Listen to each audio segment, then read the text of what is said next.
It's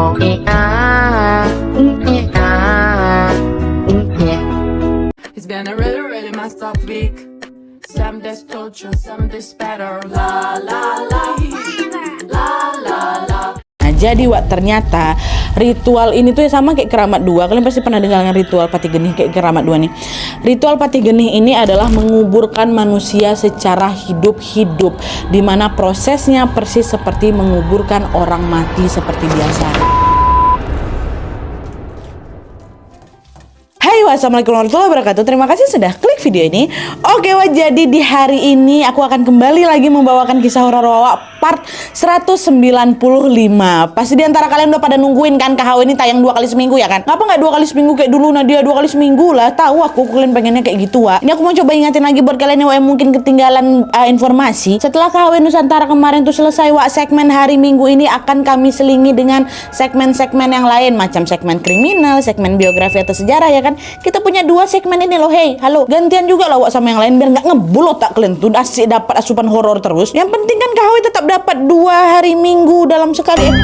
KHW tetap tayang 2 minggu sekali. 2 hari Minggu sekali gitu maksudnya. 2 hari Minggu sekali ya, bukan 2 minggu sekali, 2 hari Minggu sekali. Nah, jadi misal hari Minggu ini KHW, hari Minggu depan kriminal, hari Minggu depannya KHW lagi, hari Minggu depannya baru biografi lagi gitu ya. Kayak gitu aja seterusnya Wak. Kayak kemarin nih kita udah bahas soal histori sum kuning kan. Nah, sekarang kita lanjut apa lagi di minggu ini?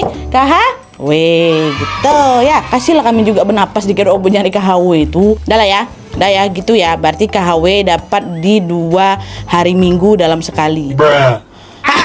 2 hari Minggu dalam sekali. KHW hari Minggu itu akan tayang 2 minggu sekali ya, gitu ya. Oke, jadi udahlah kita masuk aja ke KHW malam ini ya. Jadi Wak, KHW malam ini akan menceritakan pengalaman horor yang dialami sama Wawak kita ketika dia dan juga keluarganya lagi mudik lebaran di kampung halamannya. Dan dari berlibur lebaran inilah Wak, dia dan keluarganya tiba-tiba mengalami rangkaian kejadian aneh sampai akhirnya mereka mengetahui sebuah rahasia besar terkait masa lalu sang bude. Ya, gimana kisah selengkapnya? Jadi tanpa berlama-lama kita langsung masuk aja ke apanya ya. Check it out.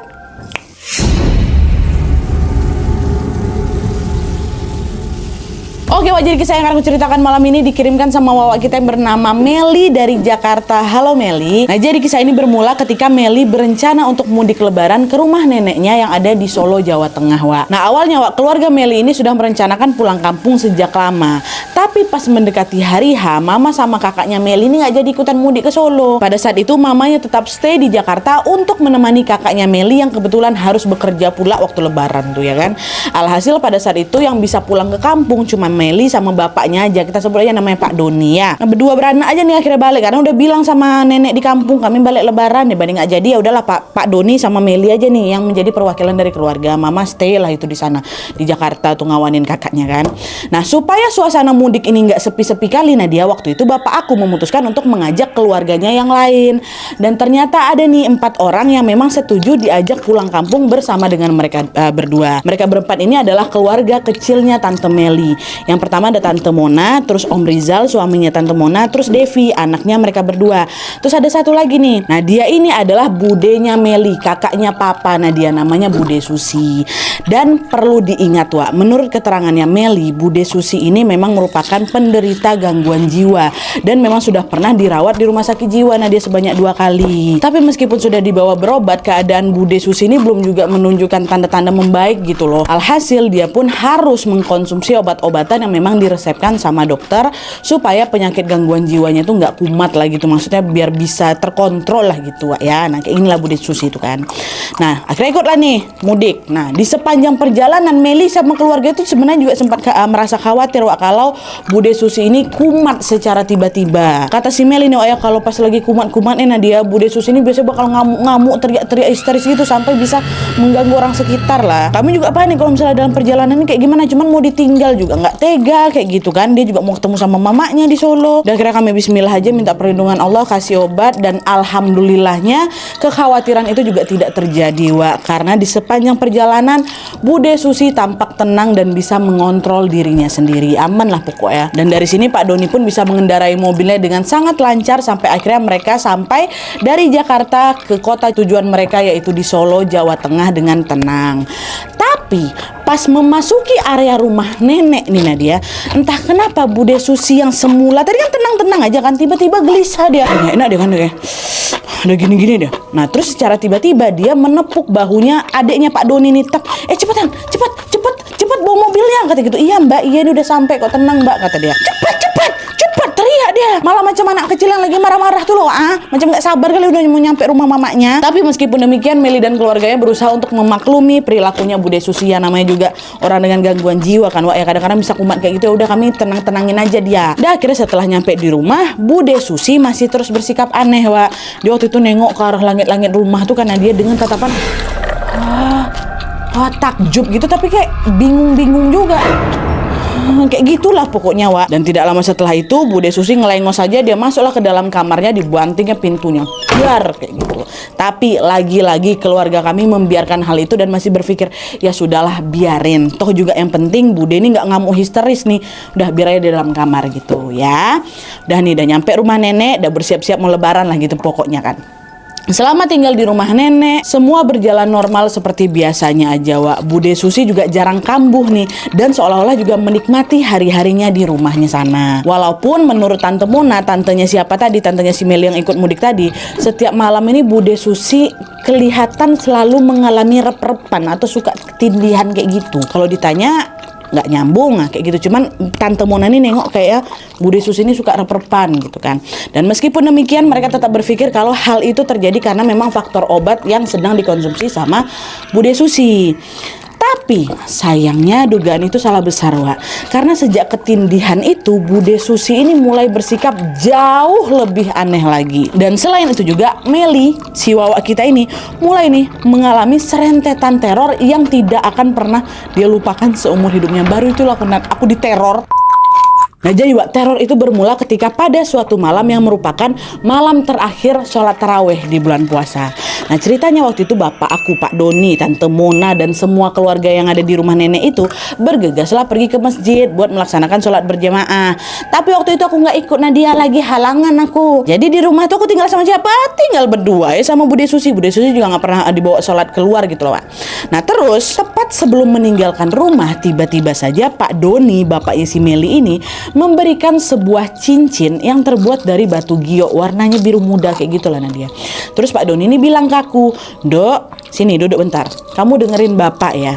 Ini cincin tolong kamu simpan. Kamu bawa kemana saja, tapi jangan dibawa ke kamar mandi." Loh buat apa sih Pak? Kata siapa kan, kata Meli. Udah ikutin aja bapak. Oh ya udah, taruh aja lah Pak di meja itu. Nanti aku ambil, kata si Meli kan. Dah, Pak Doni pun taruhlah cincin tuh di meja. Pergilah ini semua sholat taraweh ya. Tinggallah berdua nih Meli sama si Bude Susi. Bude Susi dalam kamar. Dan setelah semua orang tuh berangkat, Nadia, suasana di rumah nenek tuh sepi kali kata. Hanya terdengar suara jangkrik, suara kata yang saling bersaut-sautan gitu ya kan. Dan selain sepi juga, Meli ini tiba-tiba merasa hawa malam hari itu nggak nyaman, nggak enak aku di rumah nenek. Kenapa ya kayak gitu? Akhirnya si Meli ini memutuskan untuk baca buku di teras depan sambil mencari udara segar ceritanya kan. Tapi waktu lagi bersantai di depan tuh si Meli ini justru merasa gelisah. Gegara si Meli ini ngerasa seperti ada banyak orang yang lagi perhatiin aku, Nadia. Padahal depan tuh gak ada siapa-siapa. Apa ya, kok gak makin gak tenang aku di depannya? Gak nengokin aku Nah udahlah, itu perasaan aku aja tuh katanya. Di tepi salah pikiran buruknya, dia lanjut lagi baca buku. Terus beberapa saat kemudian Meli kebelet pipis, Wak. Di sini dia agak takut. Kenapa? Karena memang aksesmu ke kamar mandi nenek aku tuh dia gelap, sulit lah ke sana pokoknya. Dan FYI, Wak, tadi aku sempat bilang, rumah neneknya Meli ini merupakan rumah joglo gitu, di mana kamar mandinya terpisah dengan bangunan utama. Dan selain itu kamar mandi ini juga terletak di bagian belakang rumah tuh loh. Bukan di belakang aja, juga agak ke bawah. Jadi harus naik tangga dulu, tangga-tangga kayu gitu. Makanya kalau misalnya mau ke kamar mandi, Meli ini harus menuruni beberapa anak tangga terlebih dahulu, jalan lagi ke belakang, baru nyampe kamar mandi. Cuman lagi kan gegara kebelet, Meli pun berusaha untuk menepis rasa takutnya dan tetap pergi ke kamar mandi belakang tuh. Nah, dia nyampe, tutup pintu, kunci. Pas lagi jongkok nih Nat ya, tiba-tiba si Meli dengar ada suara orang kayak suara tuh dari atas. Entah kenapa pula adekku longokkanlah kepala aku ke atas genteng tuh. Pas pula di atas genteng tuh jadi nggak semua genteng, ada macam kayak kaca gitu loh, ya kan? Sepetak kaca gitu. Terus lebihnya genteng-genteng, bayangkan. Waktu aku tengok ke sana, Nadia, ternyata di situlah aku bisa melihat dengan jelas ada sepasang mata besar merah menyala lagi melotot sama aku sambil tersenyum. Ditampakkannya kedua gigi taringan tuh, Nadia. Hehe, katanya gitu. Dia tengok sama aku kan, disut-sutnya aku balik. Katanya gitu, kurang ajaran tuh nih. Macam lagi digodanya aku, Nadia. Apa nggak ketakutan aku? Dan di detik itu juga langsung aku naikkan celana aku, nggak sempat cebok aku, Nadia. Berlari aku sekencang-kencangnya kan. Mau balik lagi nih ke dalam kamar. Tapi pas baru aja mau masuk ke pintu utama supaya mengarah ke bangunan utamanya rumah itu, lagi-lagi teror balik muncul. Sekitar jarak 5 meter Nadia, dan mau masuk pintu depan ya, pintu belakang depan, pintu menuju ke bangunan utama maksudku. 5 meter menuju ke sana, Meli melihat dengan jelas bahwa ada 3 pocong yang lagi berjejer. Memang nggak depan pintu tuh, Nadia, dekat sebelahnya berjejer 3 pocong tuh. Dan dia mengeluarkan bau busuk yang betul-betul menyengat. Aku nggak pernah cium bau sebusuk itu. Kalian ingat bagian bau busuk ini? Bau kali. Astagfirullahaladzim. Terus makin berlari lah si Mary. Masuk lagi ke dalam kamarnya, langsung ditutup pintu tuh. Dia tarik selimut, dia tutup badannya, langsung baca ayat kursi. Belum selesai nih, Wak, belum. Karena setelah berdoa, Wak, bukannya menghilang teror tuh, justru malah jadi makin ekstrim lagi tuh, kalian. Saat itu Ameli, aduh aku tuh bayang pada saat itu Ameli waktu dia berselimut tuh baca-baca, ya Allah, astagfirullahaladzim, auzubillah gitu kan. Waktu dia lagi menggigil dalam selimut itu, tiba-tiba Meli kembali lagi mendengar suara gagang pintu kamar itu tak cetak kayak gitu, seolah ada orang yang ingin masuk ke dalam kamar, Wak. Terus dalam ingatan Meli, Wak, Meli ini semacam mendengar ada orang bilang buka kayak gitu. Aku nggak tahu itu betulan apa nggak, tapi itu yang ku dengar, Nat. Dan yang lebih mencekapnya lagi, Wak, secara tiba-tiba Meli mendengar suara Bude Susi. Bude Susinya berteriak, ampun, aku nggak mau ikut, ampun, kata Bude Susi. Bude waktu itu ngomong berulang-ulang. Aku mau ngecek, takut aku. Kaget aku, memang itu Bude kenapa? Apa dia jangan diganggu sama sosok yang aku tengok tadi, diganggu pocong tadi? Dia enggak penasaran juga aku, tapi aku nggak mau keluar dari kamar tuh. Nah, dia takut aku nampak 3 pocong tuh lagi macam mana. Pun di saat dia di dalam selimut tuh, ternyata si Meli ini masih cium bau busuk yang baru dia cium tadi tuh. Ada macam mengikut dari dalam tuh. Nah, di tengah kepanikan itu Meli langsung ambil handphonenya nih, langsung mau diteleponnya bapaknya kan. Waktu ku telepon nggak ada sinyal tiba-tiba. Nah, dia bayangkan nggak ada sinyal. Akhirnya Meli pun tetap memutuskan berada di dalam selimut sambil menunggu situasi mereda, ya kan. Adalah selang 15 menit kemudian tuh, nah dia tiba-tiba aku udah nggak cium lagi nih bau busuk tadi tuh. Dia udah nggak denger lagi suara Bude, suara cetak-cetak gagang pintu udah nggak ada lagi, udah hening kan. Dan karena merasa situasi sudah aman, Meli pun memberanikan diri lah buat ngintip nih keluar lewat lubang pintu kamar tuh. Aman nggak di luar nih? Tengok sikit dari sekecil sekecil kunci itu lubang kunci di luar, tampaknya udah normal aja, sama sekali nggak ada keanehan apa-apa nih. Kayaknya aman lah nih aku keluar nih. Nah, akhirnya di situ Meli pun memutuskan untuk keluar kamar buat mengecek keadaan Budenya. Cekrak, terus buka. Pas sudah keluar kamar, ternyata terornya belum selesai, Wak. Karena tepat pada saat kan si Meli ini buka pintu kan masih ada rasa takut gitu kan, Wak. Jadi agak ngelengok lagi, nengok kiri nengok kanan. Waktu dia nengok ke atas ke langit-langit rumah tuh, Meli melihat, bayangkan sama kalian ya, Meli melihat ada sebuah tangan berbulu hitam. Nah, dia besar kali ini tangan aja nih, tangan bulu hitam, kukunya panjang dan kukunya itu menyentuh ke lantai, Nat. Nyentuh ke lantai. Dan ini cuman tangannya aja, Wak, yang nggak ada wujudnya. Jadi macam mana aku bayang, macam ada ini, bayangkanlah ini tembok sosok tuh lagi kayak gini ya. Ini Meli sekecil ini ya. Ini kukunya nyampe sampai ini. Sampai lantai. Terus seolah-olah ada lagi satu tangan di atas atap nih, Nadia. Seolah-olah ya, karena si Meli itu dengar ada suara krek, macam orang lagi nggaruk genteng. Apa nggak langsung balik badan aku masuk lagi, aku dalam selimut baca doa aku lagi. Udah aku tunggu di dalam ini aja lah, semoga Bude Susi bebe aja gitu. Baca doa. Nggak lama kemudian Meli pun mendengar suara pintu utama terbuka. Set. Tapi bukan diikuti suara assalamualaikum, bukan. Yang ada di saat pintu utama itu terbuka, Wak, suara yang terdengar adalah suara teriakan saudara-saudaranya Meli yang mengatakan, astagfirullah, Bude kenapa? Dan kalian tahu pada saat itu keluarga yang baru balik terawih ini melihat Bude Susi tergeletak tidak sadarkan diri tepat tepat di depan kamarnya Meli. Aduh merinding aku. Bukan di dalam dalam kamarnya Bude, Wak, depan kamar Meli. Pak Doni juga panik lah kan, dia langsung buka pintu kamarnya Meli. Dia tengok anaknya nih. Nak Meli, kamu nggak apa-apa kan Meli? Ini ada apa nih? Kenapa Bude pingsan depan pintu kamar kamu, katanya. Dengar itu terdiamlah aku, dan dia mana lah tahu aku pun juga bukan gara-gara itu aja. Aku nggak sanggup ngucapin apapun. Saking shocknya si Meli itu, aku cuma bisa nangis. Aku peluk bapakku, bergetar aku. Aku juga penasaran kenapa Bude aku tiba-tiba mendadak pingsan. Padahal tadi waktu aku keluar tuh nggak ada apa-apa kan. Si Bude Susi juga dalam kamarnya aku rasa. Terus sejak kapan nih Bude tergeletak di depan kamar aku, ya kan? Meli di situ betul-betul ngerasa bersalah lagi, Wak. Sekaligus juga khawatir akan keadaan budenya. Kok aku kayak nggak bisa jaga bude aku ya, tapi sisi lain juga aku terpojok kayak gini. Nah, Meli cuma bisa nangis sambil melihat Bude Susi digotong masuk dalam mobil, dibawa ke rumah sakit terdekat, Wak, ya kan? Nah terus, Wak, keesokan harinya pada saat kumandang takbir hari raya berkumandang, keluarga Meli ditimpa ujian di sini. Bukannya mereka merayakan hari raya bersama, justru di sini mereka mendapatkan kabar bahwa kondisi Bude Susi sudah dalam keadaan kritis.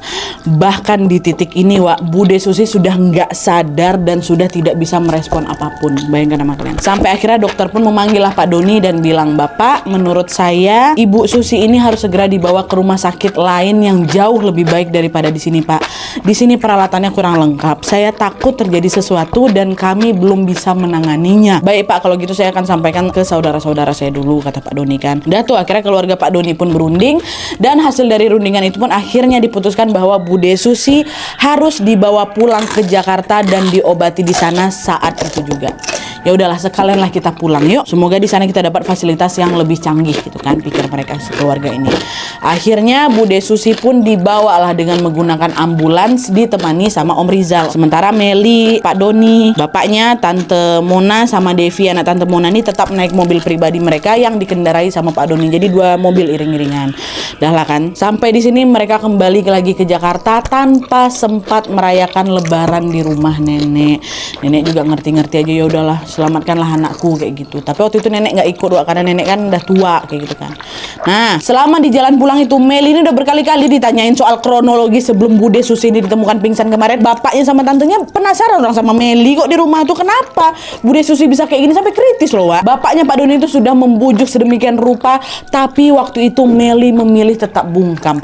Bukannya aku nggak mau cerita, Nadia. Bukannya aku nggak mau cerita, udah gatal dan bibir aku ini mau ceritain semuanya, apa yang ku tengok, apa yang ku alami, apa yang dialami sama Bude Susi. Tapi entah kenapa tiap kali dia mau menceritakan itu, menceritakan hal itu, aku nih malah kayak ngerasa kesulitan mengeluarkan kata-kata tuh. Nggak bisa aku bercerita, macam ada yang nahan tenggorokan aku nih ya. Tapi barulah, Wak, ketika sudah mulai lumayan jauh dari desanya si nenek, baru tuh Meli tiba-tiba bisa mendapatkan kekuatan untuk menceritakan kejadian yang sebenarnya. Padahal tadi sulit kali mau diomongin kan, Wak. Waktu udah agak jauh baru bisa bercerita nih si Meli. Nah disitulah, Wak, Meli pun akhirnya menceritakan semua kejanggalan yang dia alami kemarin. Mulai dari dia ngelihat sosok bertaring di langit-langit kamar mandi itu, ngelihat 3 pocong busuk berjejer itu, dengar Bude Susi berteriak, terus pas mau dicek ada tangan raksasa garuk-garuk atap sama garuk-garuk lantai itu, sampai akhirnya Bude Susi ditemukan pingsan. Semua diceritain sama si Meli kan. Nah, mendengar penjelasan dari Meli, Pak Doni, bapak yang ngela napas, langsung ngomong kayak ini. Kemarin kamu pakai cincin yang bapak titipin nggak? Kata si bapak, iya pula, cincin itu mana ya? Iya Pak, lupa Meli pakai, katanya. Nggak sempat Meli pakai, masih di atas meja kamar itulah. Nah itulah dia, pantesan kamu digangguin, kata bapak. Bapak ini seolah-olah tahu sesuatu lah. Kok bisa pula aku diganggu, Pak? Perasaan aku nggak buat salah apa-apa lah, kata Meli kan. Ya udah, sini bapak kasih tahu kamu. Wah, bapaknya buka suara. Jadi Tondo, budemu itu sebenarnya pengguna susuk semasa dia muda dulu. Dari yang bapak dengar, dari yang tante-tante ini tahu, susuk yang dipakai sama budemu ini harus ada tumbalnya, berupa tumbal hewan atau bahkan berupa nyawa manusia. Tapi sampai sini kami semua nggak ada yang tahu nih selama ini Bude tuh pakai tumbal apa, karena dia selalu menutup-nutupinya dari kami. Iyalah, nggak mungkin dia kasih tahu kan. Tapi itulah, nak, seiring berjalannya waktu, budemu ini pengen memutuskan perjanjiannya dengan iblis tadi yang mengikat dia. Tapi sayangnya ketika Bude ini mulai berhenti melakukan ritual, dia ini malah terus terus-terusan diteror sampai akhirnya bude kamu ini jadi kena gangguan jiwa, kata bapak. Wah, apa nggak bukan main terkejut lagi aku Nadia setelah dengar pengakuan dari bapak aku tuh. Aku tuh mikir bude aku ini diguna-gunain orang, makanya sampai sekarang tuh dia masih single kayak itu, mungkin dia diguna-gunain. Tapi ternyata inilah dia. Tuh nanya lagi lah si Meli kan, terus apa hubungannya sama gangguan semalam Pak? Kenapa pula aku juga yang jadi ikutan diganggu? Nah di situ lah Pak Doni ini kembali menjelaskan bahwa malam tadi tuh ternyata sosok yang sudah terikat perjanjian dengan bude ini rupanya datang lagi buat minta apa? Tumbal. Tapi karena bude Susi itu nggak bisa memenuhi permintaan si sosok ini, akhirnya sosok ini pun inisiatif mencari target lain buat dimangsanya. Dan mangsa yang dia incar selanjutnya siapa? Meli, Wak. Nah kenapa harus Meli Nadia? Kenapa bukan keluarga yang lain? Nah karena sosok itu sangat menyukai tumbal berupa nyawa gadis yang masih perawan.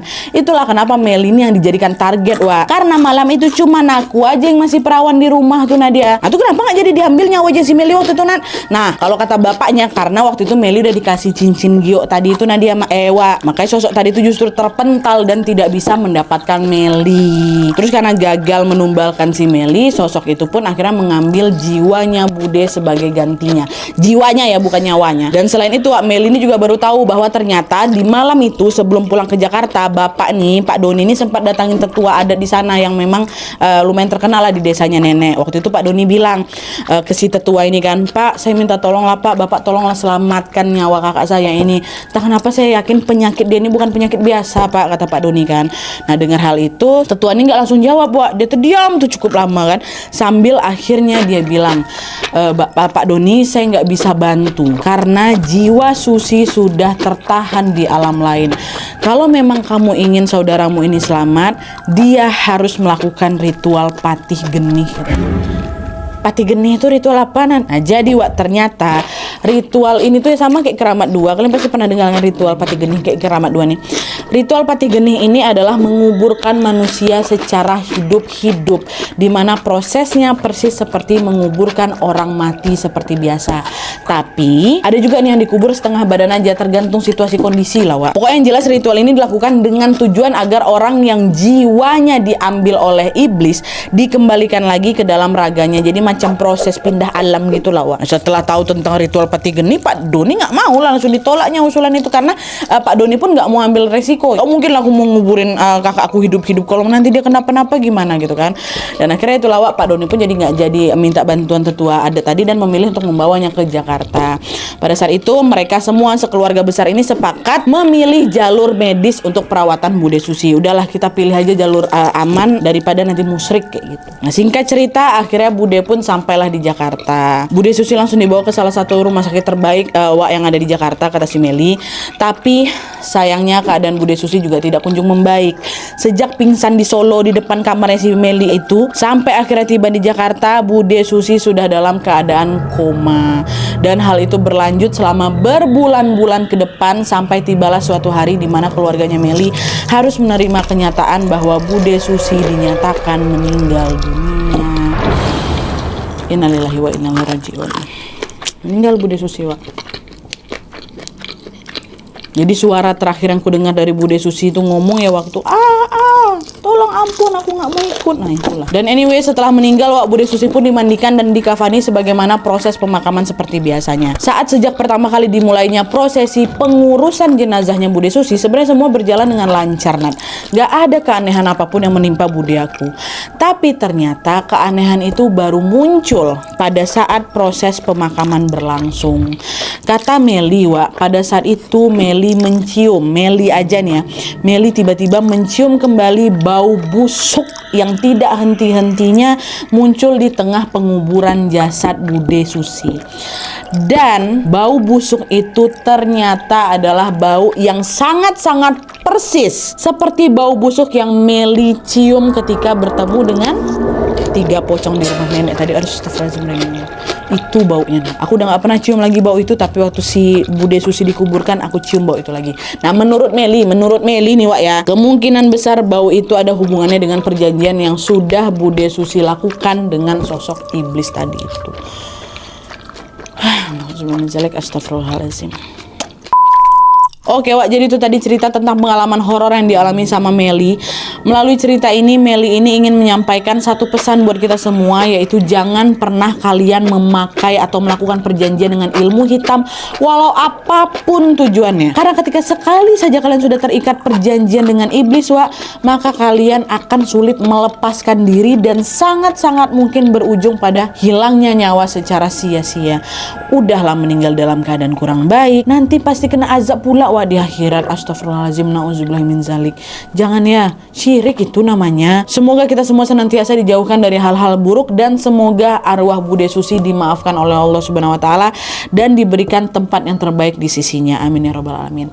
Oke Wak, jadi sekian dulu videonya. Terima kasih banyak yang sudah menonton. Kalau kalian suka video ini, klik like-nya. Jangan lupa komen di bawah untuk ide dan saran-saran untuk video selanjutnya. Jangan lupa nyalain notifikasi ya, supaya kalian tahu kalau aku upload video baru. And jangan lupa untuk klik tombol subscribe supaya kalian sama-sama tahu informasi menarik dan menegangkan dari channel aku. See you next video Wak, bye.